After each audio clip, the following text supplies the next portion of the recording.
So here I have a 4-pound brisket, which has been marinating for 24 hours with a bunch of different spices, herbs. It's got a bit of salt in there, of course. And here I have my aluminum foil packets. These are packed with wood chips, which I'm going to be using to smoke since I have a propane BBQ. So I'm going to be using these to create smoke. And you can see I have 6 of these prepared to use them all through the day.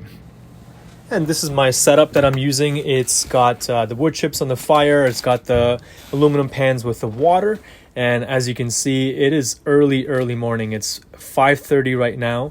And I've got the brisket on the grill. I've got the heat on a super low and the wood chips on top so I can start creating some smoke. Obviously, the brisket is on the side that's not being heated, and the water underneath it will catch some of the drippings and also help to create some steam in there to keep it nice and moist. As you can see here, I'm starting to get a nice amount of smoke happening. It's going to be a long day of smoking, so this is pretty much the setup as it is, and low and slow, baby. Getting a nice amount of smoke going there. As you can see, maybe need to turn down the temperature a little bit. It is still super early. Looking up, it's dark. All right, so we've now had the brisket on for about an hour. It's a little bit of reduction in size. This is the setup right here. Wood chips, and then we got some wood. I've also got a spritz bottle here, and I'm spritzing with a mix of water, apple juice, and some herbs and spices mixed into that.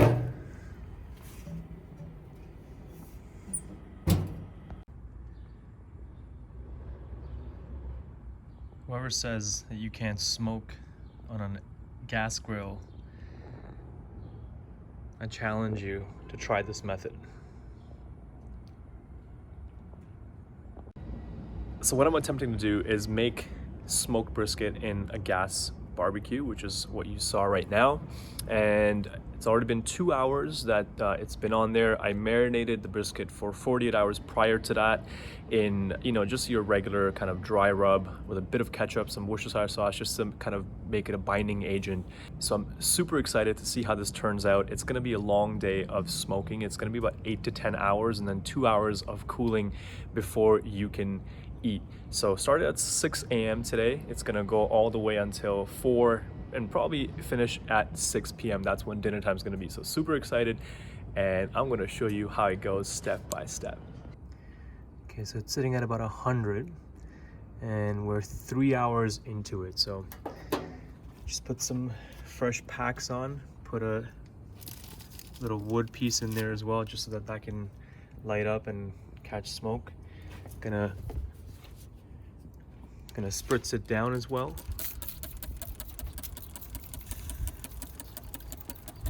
Give it a nice spritz, especially around here where the thinner part is, because that's going to cook a little faster. Get it around the sides. It's looking good so far. You can definitely see a bit of a bark coming on now. And let's give this a little rotation. Oh yeah, nice and jiggly. That's what you want to see. When it starts to get tougher is when it loses that jiggliness of it. Spritz it down from this side as well. You can see that fat's really starting to render out there. And we're just building up a bit of smoke from the new packets. Good time to close it up and get it back up to that kind of smoking range that you want to see for. And we'll just check back on the temperature. And there you go. The temperature's back up just in that smoking range, close to 225, which is right where we want to keep it. So I'm just gonna bring the dial down a little bit, just so it doesn't heat up too much and the wood packs that we put in there don't catch fire and start to just burn out too quickly. So just managing the temperature, keeping it that steady 225, that's really what you want. We're just about 3 hours into it now. It's now 9 in the morning. It's a beautiful morning on November 20th in Toronto. It's not usually this nice, so I'm sitting outside. you know, just got my little guitar practice going here. I got the brisket on the grill. It's looking real good. So yeah, cheers, happy Friday. All right, here we are. We're at the 4-hour mark here. Let's go in with our thermometer first, see what's going on. It's definitely getting hotter. Oh wow, yeah, definitely getting hotter. We're reaching 123, 124. It's looking nice and juicy. 124 is looking like where it is. All right. All right, so we're at the 7-hour mark of this brisket. Let's take a look. Nice smoke. You can see a nice bark. It's definitely shrunk in size a fair bit. Beautiful, it's looking good. And I just want to also say that I'm not an expert at this. You know, I, like you, watched a few YouTube videos on how to do this. It's my first time just trying to figure it out. But one thing that I did learn in my research and also from experience over the years is you want to try and keep your barbecue lid closed as much as possible. As they say, if you're looking, you're not cooking. Okay, so we've reached 140, which means it's now time to wrap it up in this butcher paper. Let's have a look. Yeah, definitely a nice bark. Good amount of shrinkage happening as well. It's time to wrap this bad boy up.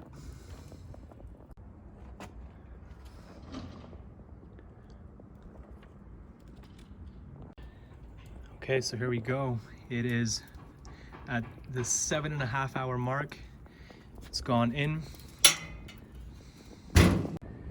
All right, now that we've got the brisket wrapped and back in there, I definitely feel a lot better. I'm starting to get a little bit nervous about the temperature not going up enough. It finally got to over 140, which is kind of where I was aiming to get it to before I wrap it up. So now it's back in the wrapper. It's gonna be cooking for another 2 hours at least, maybe all the way till, started at 6 o'clock, so maybe I'll go all the way till 4. So that'll be a 10-hour cook, and then throw it in the cooler for a couple hours. Let it rest, and 6 o'clock, so full 12-hour day of cooking, it's gonna be ready. But right now, it's looking real good. It's smelling real good. We still got a good amount of smoke coming from behind here, which you can see. So I'm super excited about that. I really like how this gas grill is actually able to smoke. I did ribs earlier in the summer. Maybe I'll make a video about that as well. But yeah, this brisket is looking real good. I'm super happy with it. So if you're trying this out, please let me know how it goes, because you know, this is a fun part of learning things, is trying it for yourself, but also sharing it and seeing you know, how my friends and how all of you guys do with the process as well. So please let me know, leave a comment, and yeah, let's keep on going until this brisket is completely done.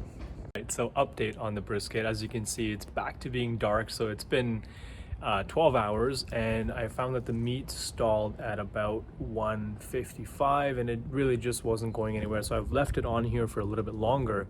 And then I proceeded to make the classic rookie mistake, which is I went upstairs for a meeting and left my meat thermometer poked into the meat. So this is what it looks like now, and that basically means that I can't really check the temperature anymore of this brisket. So I'm trying to, I've asked my partner, who very graciously has gone to get a new one, and I'm just waiting for her to get back so I can test the meat. It's now been pretty much 12 hours that this brisket's been cooking. I upped the temperature a little bit, but yeah, it just kind of stalled, and I hope that I haven't ruined it completely. So praying that it's okay, and wish me luck, but I'll keep you posted on how it goes.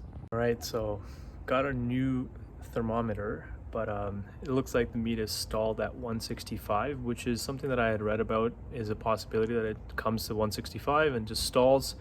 So I've been kind of doing some research as I'm waiting for this you know, brisket to cook, and wondering if the best thing to do right now is to just let it stay on the gas grill, or should I transfer it inside and cook the rest in the oven. I think I'm going to go with the oven option, just because it's been on the grill now for basically 12 hours, and you know, it still is at 165, and you know, I don't really want to be going another 2 or 3 hours, you know, standing outside. So I think I'm going to take this into the oven and finish it off there. So I know it's not what everybody would do. I know a lot of keyboard cooks out there are going to be like, yeah, it's the blasphemy, blah blah blah, but that's what I'm going to do. All right, so it was in the oven and then it's been resting for 2 hours now. I had to rewrap it because I'd poked so many holes in the butcher paper. So I rewrapped it and then put it in a cooler for 2 hours. So let's take a look at what this looks like. All right, I'm super excited. Wow, look at that brisket. It's looking nice. Nice amount of shrinkage in there as well. Still looks really juicy. I'm excited to cut into this and see what it tastes like. Oh yeah, baby, that's a good looking brisket right there. Definitely watering in my mouth. All right, let's cut into this bad boy. So that part there is going to be more of the burnt ends bit. So probably just going to cut that up and have it with some barbecue sauce. But this is the part that I'm really excited about. It's got a nice amount of jiggle to it. And look at that, it's cutting nicely. Ooh, you can see the fat. You can see it's nice and pink in the middle. It's got that juiciness to it. The fat has rendered beautifully. Oh, I am so excited after a hard day of work. Well, maybe not such a hard day of work, but, definitely have to pay attention to this. Oh, yeah, look at those juices just... That's brisket done on a propane barbecue. Enjoyed that with some homemade barbecue sauce, and that's it. I hope you enjoyed that video. Until next time, it's the Kaizen Man signing out.